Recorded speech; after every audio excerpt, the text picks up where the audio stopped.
Republicans are the queens of double standards. Joking about Paul Pelosi's attack is fine, but the moment Jimmy Kimmel cracks jokes that don't even make fun of Charlie Kirk directly, suddenly it's a problem. This tells me that the GOP loves to talk tough, insults, jokes, all the harsh rhetoric. But the second it comes back at them, it's a total meltdown. I've got the receipts, so let's dive right into their double standards on free speech. But first, just a quick reminder, hit the subscribe button and enable notifications. It really helps us bring you more stories like this. This is Cameron Williams, and welcome to Pragmotiv News. So Republicans spent years whining about being canceled for their racist comments. They cried that free speech is under attack. That's how I view them in my head. But now they're the ones attacking the First Amendment. Jimmy Kimmel made jokes about Charlie Kirk and Trump, and for that, he was suspended indefinitely. Then we boycotted their asses. So now Jimmy Kimmel is back. Ain't that a bitch? Meanwhile, Fox host Brian Kilmeade literally called for the euthanasia of homeless people. Not metaphorically. He said it outright. Just kill him, he said, verbatim. And the right didn't blink. No outrage, no calls for accountability, nothing.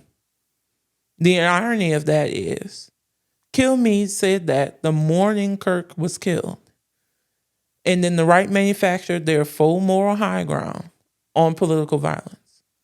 Well, I'm not letting people fall for the okie doke. I did my research and I found the receipts. They think calling for mass killings is fine, but making fun of Charlie Kirk, a racist, oh, that's a capital offense. Please. This is what Kimmel said. Is somebody we can trust, though, right? We hit some new lows over the weekend with the MAGA gang desperately trying to characterize this kid who murdered Charlie Kirk as anything other than one of them and doing everything they can to score political points from it. In between the finger pointing, there was grieving. On Friday, the White House flew the flags at half staff, which got some criticism. But on a human level, you can see how hard the president is taking this. My condolences on the loss of your friend Charlie Kirk. May I ask, sir, personally, how are you holding up over the last day and a half, sir? I think very good. And by the way, right there, you see all the trucks? They've just started construction of the new ballroom for the White House, which is something they've been trying to get, as you know, for about 150 years. And it's going to be a beauty. Yes. Okay. He's at the fourth stage of grief, construction. There's demolition, construction.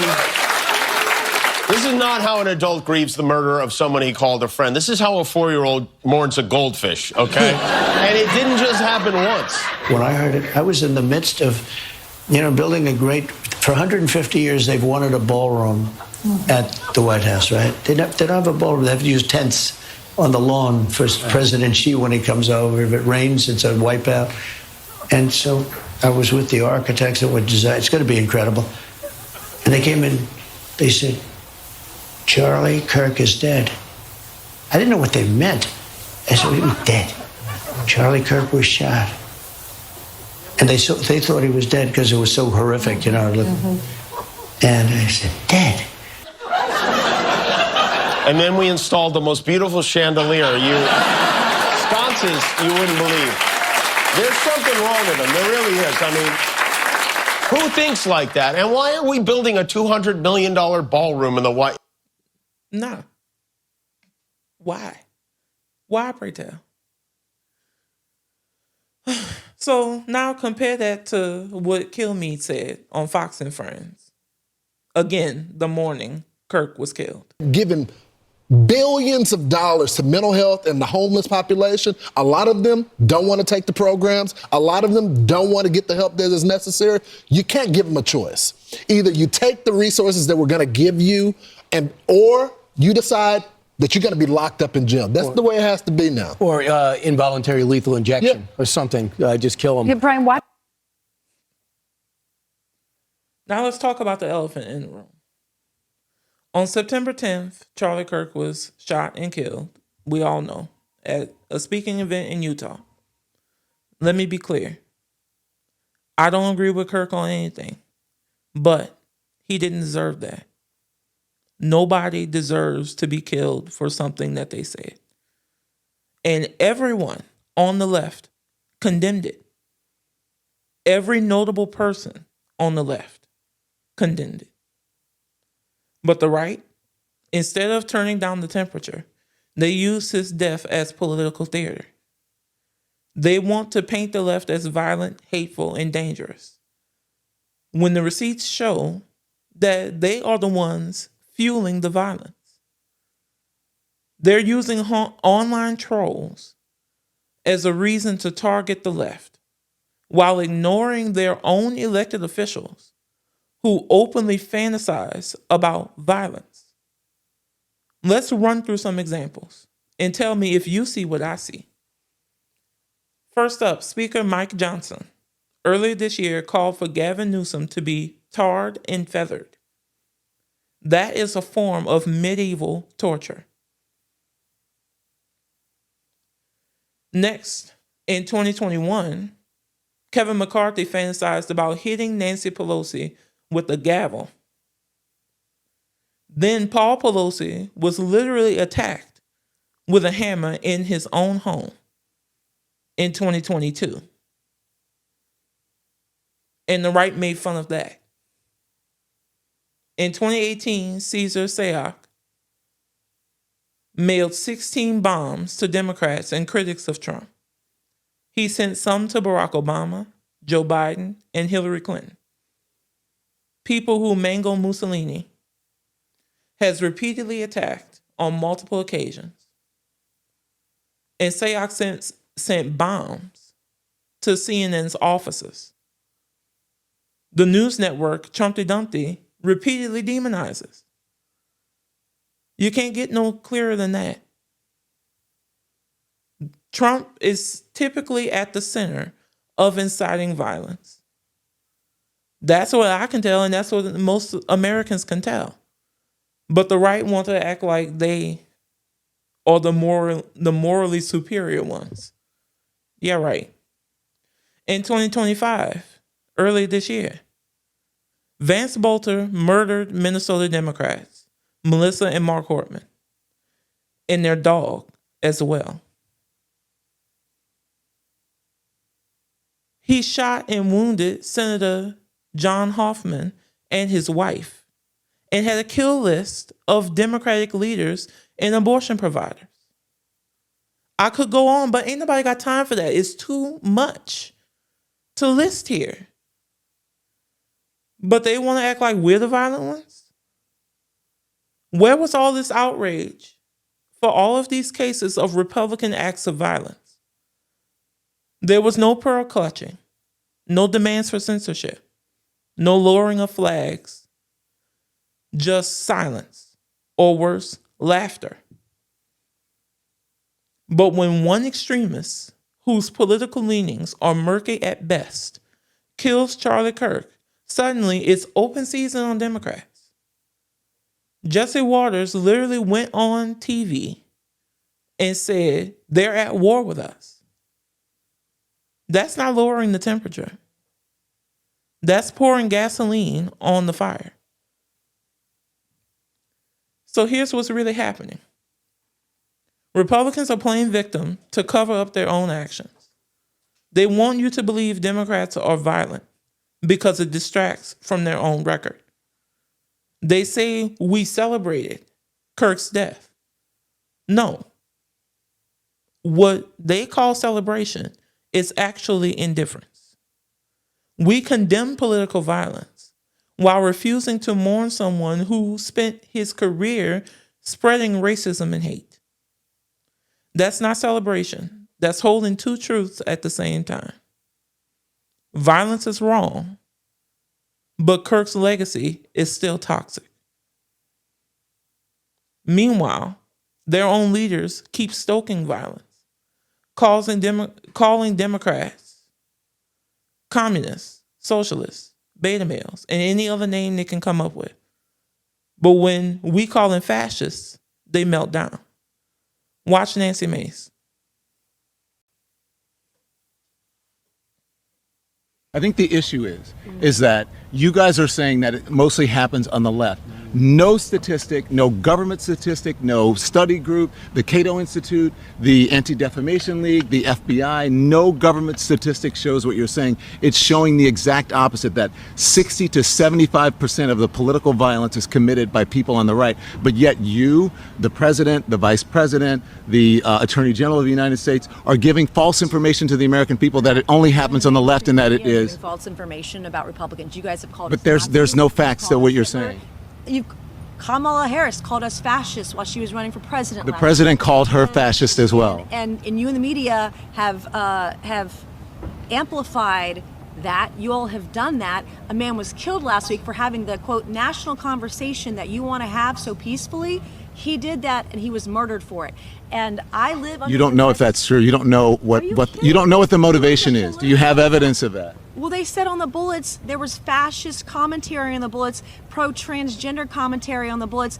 Don't give me the bullshit that Could very well be so, but we don't know if that's true right now. Was a transgender, was a tranny. Come on, let's be honest about this. That's disrespectful. Republicans vote to table. I really don't care because there are a lot of trannies out there that want me dead because I'm a rape victim who wants privacy in the bathroom. The trannies can F off. I don't care. They want to kill me, and they're not going to. How would you like it if someone called you out of your name? If they called you a B word or any of that, how would you feel? These people are calling me a cunt and all these awful names online. Are you kidding me? Well, come on. They are the most egregious, most vile, violent people on earth. They are mentally ill and should be in a straitjacket with a hard steel lock on it.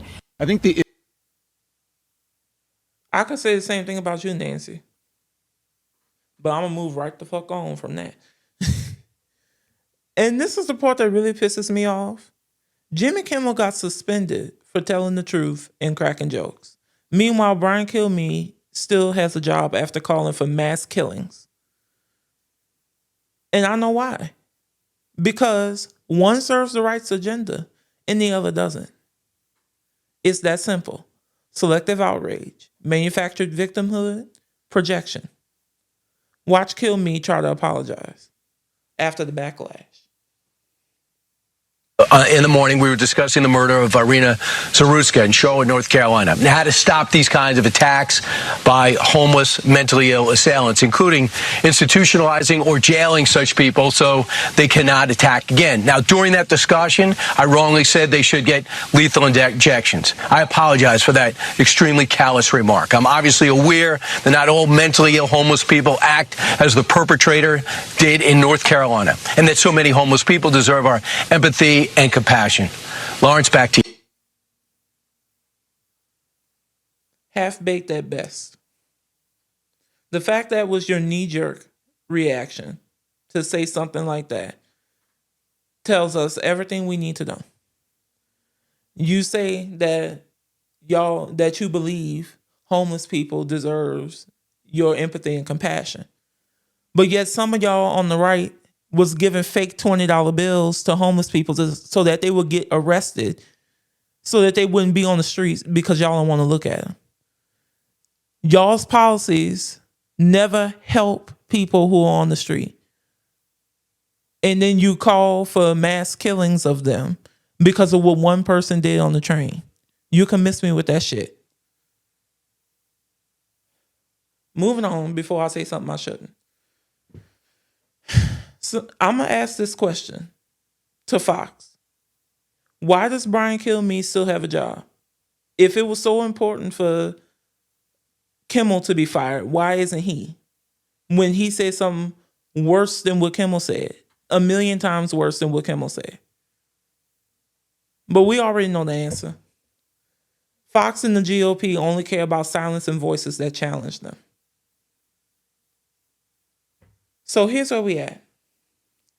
Republicans accuse others of what they do. They incite violence, then project it onto us. They mock victims of political violence, then cry when it's one of their own. They silence critics while pretending to care about free speech. And if we don't course correct fast, free speech won't just vanish for the left like the right thinks. It'll vanish for them too. Y'all think you're safe, conservatives. Trust me, you're not. Authoritarianism doesn't stop at party lines. So to everyone watching, this is bigger than Charlie Kirk, Jimmy Kimmel, or Brian Kilmeade. This is about whether we have the freedom to speak our minds as Americans. And trust me, you don't want to live in America without free speech. So we've got to fight and use the polls as our sword. Because like Kamala Harris said, when we fight, we win. And fight we must. So that's all for now. Like, comment, subscribe, and turn on those post notifications. And follow at Pragmotiv News everywhere to stay prag-motivated. Also, remember you can find us across major platforms like Spotify, Apple Podcasts, Audible, and iHeartRadio so that you can listen to us even when you're on the go. Until next time, peace.